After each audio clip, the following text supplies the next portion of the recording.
साधू साधू।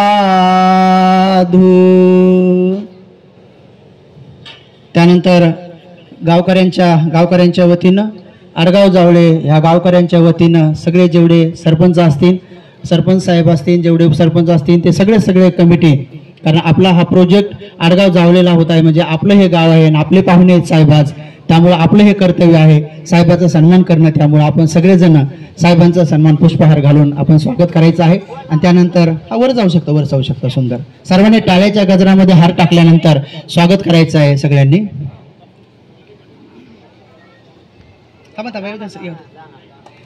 सगळ्यांनी टाळ्याच्या गजरामध्ये स्वागत करायचं आहे।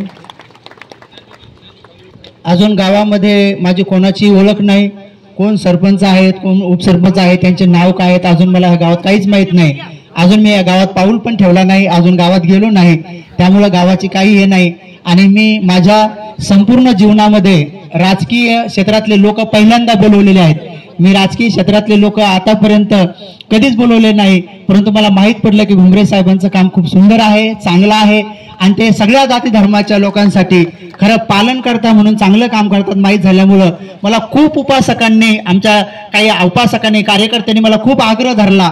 मागं जवळजवळ पहिल्या कार्यक्रमात 30-35 हजार लोक इथं आले होते, दुसऱ्याही कार्यक्रमात 8-10 हजार लोक आले होते। सगळ्या महाराष्ट्रातून लोक इथे येतात, सगळा हा महाराष्ट्र, हा जिल्हा सगळा मी पिंजून काढणार आहे आणि सगळं हे काम मोठ्या प्रमाणात जोमात करणार हे काम शुद्ध स्वरूपातलं काम आहे। गरिबांच्या लेकरांसाठी इथे शाळा, कॉलेज, दवाखाना होणार आहे, गरिबांच्या सगळ्या जाती धर्माच्या लोकांसाठी हे काम होणार नाही।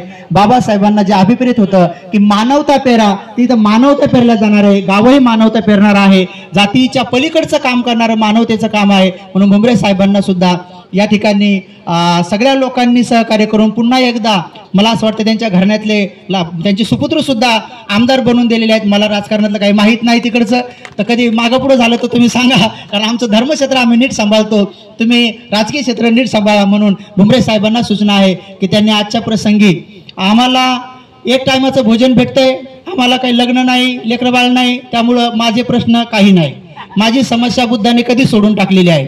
त्यामुळं माझी तुम्हाला काही मागणी नाही, मला काहीच पाहिजे नाही, मला जे पाहिजे ते भोजन सगळे लोक देतात आणि त्यामुळं माझी समस्या 2500 वर्षापूर्वी मिटलेली आहे।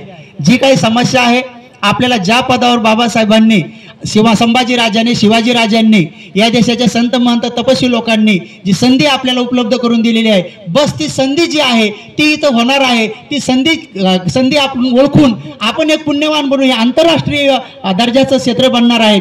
त्या संधीला ओळखून आपल्याला आजरामर होण्याची चांगली संधी आहे, त्याला ओळखून आपण इथं काय करायचं, जे माझ्यासाठी काहीच नाही आहे, जे काही लोक कल्याणासाठी करायचं आहे ते आपण करू शकता। त्यामुळं आम्हाला साधं सुद्धा असं काही नाही, ही मोठीच मोठी 40 एकर जमीन आहे, या जमिनीवर आम्हाला पुढे झाडं लावायची आहेत आणि कुट्या बनवायच्या आहेत, सगळ्या जाती धर्माचे लोक ध्यानाला येतील, एक हे काम बघावं आणि दुसरं याला तीर्थक्षेत्राचा दर्जा जर मिळवून दिला तर खूप चांगलं होईल, बाकी आमची काही मागणी नाही आहे।